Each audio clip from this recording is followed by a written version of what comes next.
नमस्कार दोस्तों। आज हम आपको महाभारत से जुड़ी एक अद्भुत घटना के बारे में बताने जा रहे हैं। जब महाभारत युद्ध में मारे गए समस्त शूरवीर जैसे कि भीष्म, द्रोणाचार्य, दुर्योधन, अभिमन्यु, द्रौपदी के पुत्र कर्ण, शिखंडी आदि एक रात के लिए पुनर्जीवित हुए थे। यह घटना महाभारत युद्ध खत्म होने के 15 साल बाद घटित हुई थी। साथ ही हम आपको बताएंगे कि धृतराष्ट्र, गांधारी, कुंती और विदुर की मौत कैसे हुई। तो आइए इन सब के बारे में विस्तार पूर्वक जानते हैं। राजा बनने के पश्चात हस्तिनापुर में युधिष्ठिर धर्म व न्यायपूर्वक शासन करने लगे। युधिष्ठिर प्रतिदिन धृतराष्ट्र व गांधारी का आशीर्वाद लेने के बाद ही अन्य काम करते थे। इस प्रकार अर्जुन, नकुल, सहदेव, द्रौपदी आदि भी सदैव धृतराष्ट्र व गांधारी की सेवा में लगे रहते थे। लेकिन भीम के मन में धृतराष्ट्र के प्रति हमेशा देश भाव ही रहता था। भीम धृतराष्ट्र के सामने कभी कभी ऐसी बातें भी कह देते थे जो कहने योग्य नहीं होती थी। इस प्रकार धृतराष्ट्र गांधारी को पांडवों के साथ रहते रहते 15 साल गुजर गए। एक दिन भीम ने धृतराष्ट्र व गांधारी के सामने कुछ ऐसी बातें कह दी जिसे सुनकर उनके मन में बहुत शोक हुआ।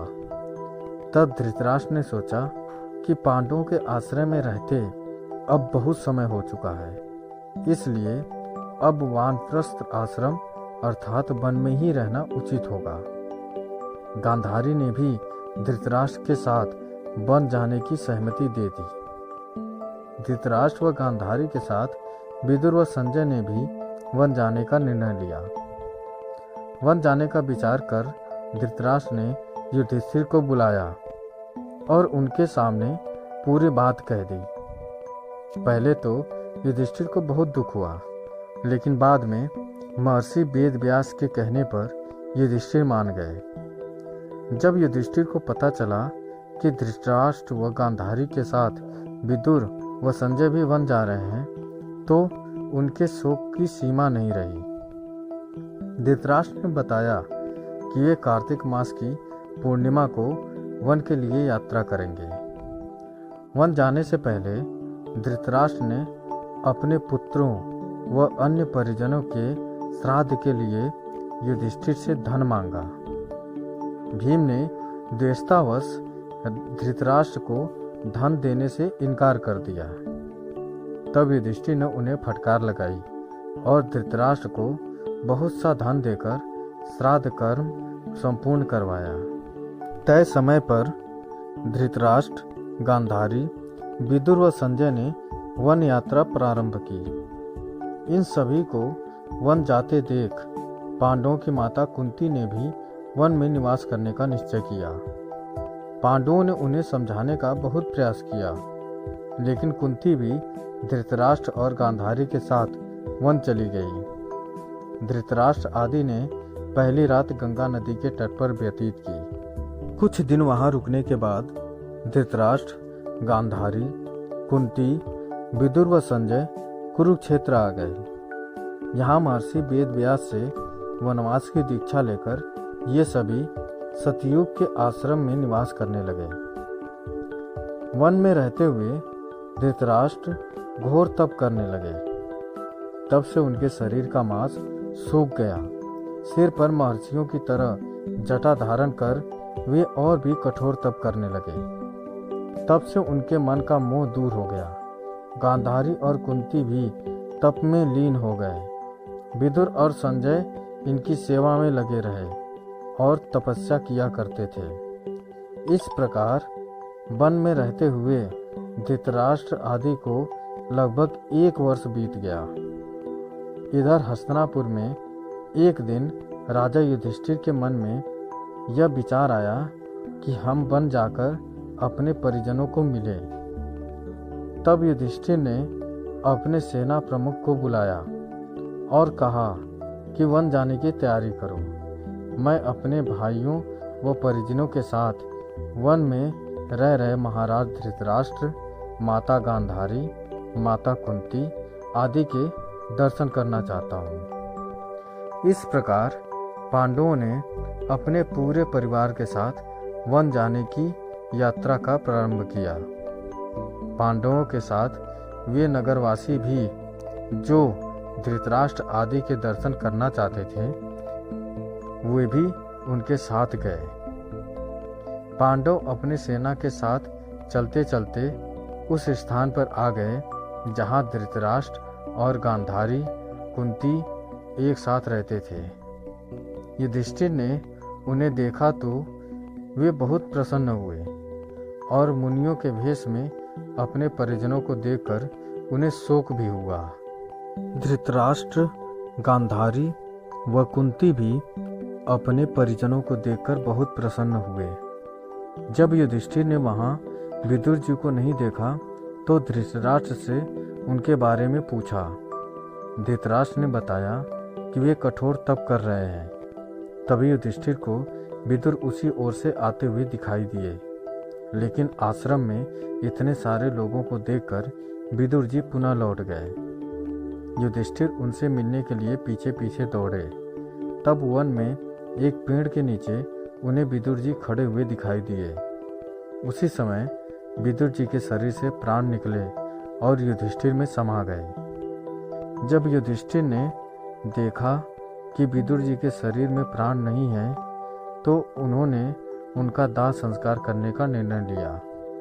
तभी आकाशवाणी हुई कि विदुर जी संन्यास धर्म का पालन करते थे, इसलिए उनका दाह संस्कार करना उचित नहीं है। यह बात सुनकर युधिष्ठिर ने आकर महाराज धृतराष्ट्र को सारी बात बताई। युधिष्ठिर के मुख से यह समाचार सुनकर सभी को आश्चर्य हुआ।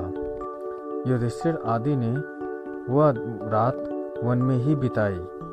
अगले दिन धृतराष्ट्र के आश्रम में महर्षि वेदव्यास आए। जब उन्हें पता चला कि विदुर जी ने शरीर त्याग दिया है, तब उन्होंने बताया कि विदुर धर्मराज अर्थात यमराज के अवतार थे और युधिष्ठिर भी यमराज का ही अंश है। इसलिए विदुर के प्राण युधिष्ठिर के शरीर में समा गए। महर्षि वेदव्यास ने धृतराष्ट्र, गांधारी और कुंती से कहा कि आज मैं तुम्हें अपनी तपस्या का प्रभाव दिखाऊंगा। तुम्हारी जो इच्छा हो वह मांग लो। तब धृतराष्ट्र और गांधारी ने युद्ध में मृत अपने पुत्रों तथा कुंती ने कर्ण को देखने की इच्छा प्रकट की।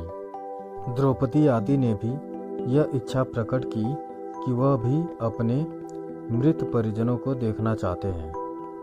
महर्षि वेदव्यास ने कहा कि ऐसा ही होगा। युद्ध में मारे गए जितने भी वीर हैं, उन्हें आज रात तुम सभी देख पाओगे। ऐसा कहकर महर्षि वेदव्यास ने सभी को गंगा तट पर चलने के लिए कहा।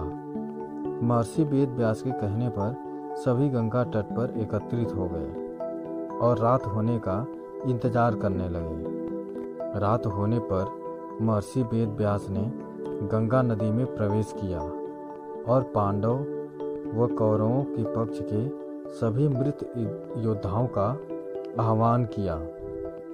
थोड़ी देर में भीष्म, द्रोणाचार्य, कर्ण, दुर्योधन, दुशासन, अभिमन्यु, धृतराष्ट्र के सभी पुत्र, घटोत्कच, द्रौपदी के पांचों पुत्र, राजा द्रुपद, धृतद्युम्न, शकुनी, शिखंडी आदि वीर जल से बाहर निकल आए।